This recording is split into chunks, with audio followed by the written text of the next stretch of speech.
गीता का तात्पर्य। गीता ज्ञान का अथाह समुद्र है। इसके अंदर ज्ञान का अनंत भंडार भरा पड़ा है।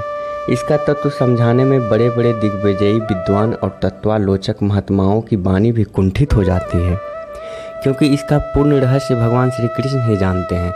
उनके बाद कहीं इसके संकलनकर्ता व्यास जी और श्रोता अर्जुन का नंबर तीसरे नंबर पे आता है। ऐसी अगाध रहस्यमयी गीता का आशय और महत्व समझना मेरे जैसे मनुष्य के लिए ठीक वैसा ही है जैसे एक साधारण पक्षी का अनंत आकाश का पता लगाने के लिए प्रयत्न करना।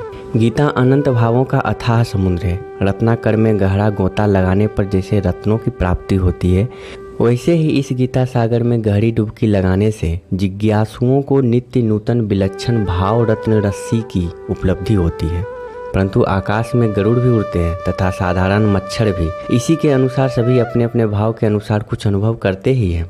अतएव विचार करने पर प्रतीत होता है कि गीता का मुख्य तात्पर्य अनादिकाल से अज्ञानवश संसार समुद्र में पड़े हुए जीव को परमात्मा की प्राप्ति करवा देने में है, और उसके लिए गीता में ऐसे उपाय बतलाए गए हैं जिनसे मनुष्य अपने सांसारिक कर्तव्य कर्मों का भली भांति आचरण करता हुआ ही परमात्मा को प्राप्त कर सकता है। व्यवहार में परमार्थ के प्रयोग की यह अद्भुत कला गीता में बतलाई गई है, और अधिकारी भेद से परमात्मा की प्राप्ति के लिए इस प्रकार की दो निष्ठाओं का प्रतिपादन किया गया है। वे दो निष्ठाएं हैं ज्ञान निष्ठा यानी सांख्य योग और योग निष्ठा यानी कर्म योग। यहाँ यह प्रश्न होता है कि प्रायः सभी शास्त्रों में भगवान को प्राप्त करने के तीन प्रधान मार्ग बतलाए गए हैं, कर्म, उपासना और ज्ञान। ऐसी दशा में गीता ने दो ही निष्ठाएं कैसे मानी है? क्या गीता को भक्ति का सिद्धांत मान्य नहीं है? बहुत से लोग तो गीता का उपदेश भक्ति प्रधान ही मानते हैं, और यत्र तत्र भगवान के भक्ति का विशेष महत्व भी स्पष्ट शब्दों में कहा है, और भक्ति के द्वारा अपने प्राप्ति सुलभ बतलाई है। इसका उत्तर यह है कि शास्त्रों में कर्म और ज्ञान के अतिरिक्त जो उपासना का प्रकरण आया है, वह उपासना इन्हीं दो निष्ठाओं के अंतर्गत है। जब अपने को परमात्मा से अभिन्न मानकर उपासना की जाती है तब वह सांख्य निष्ठा के अंतर्गत आ जाती है, और जब भेद दृष्टि से की जाती है तब योग निष्ठा के अंतर्गत मानी जाती है। सांख्य निष्ठा और योग निष्ठा यही मुख्य अंतर है।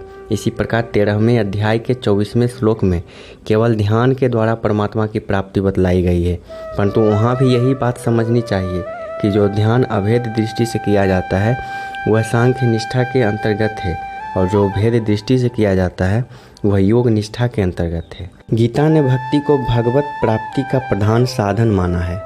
लोगों की यह मान्यता भी ठीक ही है। गीता ने भक्ति को बहुत ऊंचा स्थान दिया है, और स्थान स्थान पर अर्जुन को भक्त बनने की आज्ञा भी दी है। परंतु गीता ने निष्ठाएं दो ही मानी है। इनमें भक्ति योग निष्ठा में शामिल है, क्योंकि भक्ति में द्वैत भाव रहता है, इसलिए ऐसा मानना युक्ति विरुद्ध भी नहीं कहा जा सकता। भक्ति किस प्रकार योग निष्ठा के साथ मिली हुई है, इस पर आगे चलकर विचार किया जाएगा। गीता में केवल भजन पूजन अथवा केवल ध्यान से अपनी प्राप्ति बतलाकर भगवान ने यह भाव दिखलाया है कि योग निष्ठा के पूरे साधन से तो उनकी प्राप्ति होती ही है, उसके एक एक अंग के साधन से भी उनकी प्राप्ति हो सकती है। यह उनकी कृपा है कि उन्होंने अपने को जीवों के लिए इतना सुलभ बना दिया है। इसके अतिरिक्त गीता में ज्ञान और कर्म शब्दों का प्रयोग जिन जिन अर्थों में हुआ है वह भी विशेष रहस्यमय है। गीता के कर्म और कर्मयोग तथा ज्ञान और ज्ञान योग एक ही चीज नहीं है। गीता के अनुसार शास्त्र विहित कर्म ज्ञान निष्ठा और योग निष्ठा दोनों ही दृष्टियों से हो सकते हैं। ज्ञान निष्ठा में भी कर्म का विरोध नहीं है, और योग निष्ठा में तो कर्मों का संपादन ही साधन माना गया है, और उनका स्वरूप से त्याग उल्टा बाधक माना गया है। दूसरे अध्याय के 47वें से लेकर 51वें श्लोक तक तथा तीसरे अध्याय के 19वें और चौथे अध्याय के 42वें श्लोक में अर्जुन को योग निष्ठा की दृष्टि से कर्म करने की आज्ञा दी गई है, और तीसरे अध्याय के 28वें तथा 5वें अध्याय के 8वें 9वें और 13वें श्लोक में सांख्य यानी ज्ञान निष्ठा की दृष्टि से कर्म करने की बात कही गई है। सकाम कर्म के लिए किसी भी निष्ठा में स्थान ही नहीं है। सकाम कर्मियों को तो भगवान तुच्छ बुद्धि बतलाया है, और ज्ञान का अर्थ भी गीता में केवल ज्ञान योग ही नहीं है। फल रूप ज्ञान जो सब प्रकार के साधनों का फल है, जो ज्ञान निष्ठा और योग निष्ठा दोनों का फल है, और जिसे यथार्थ ज्ञान अथवा तत्व ज्ञान भी कहते हैं, उसे भी ज्ञान शब्द से ही कहा है। चौथे अध्याय के 24वें और 25वें के उत्तरार्ध में ज्ञान योग का वर्णन है, और इसी अध्याय के 36वें 39वें तक में फल रूप ज्ञान का वर्णन है। इसी प्रकार अन्यत्र भी प्रसंगानुसार समझ लेना चाहिए। अब सांख्य निष्ठा और योग निष्ठा के क्या स्वरूप है, उन दोनों में क्या अंतर है। इसी के साथ दोस्तों इस वीडियो को यहीं पे विराम देते हैं। आगे की चर्चा अगले वीडियो के माध्यम से करेंगे, जिसमें सांख्य निष्ठा और योग निष्ठा के स्वरूप का वर्णन किया जाएगा। आप हमारे साथ इसी तरह लगातार बने रहें। हमारे चैनल को सब्सक्राइब करके बेल आइकन जरूर क्लिक कर दें। धन्यवाद। जय श्री राधे।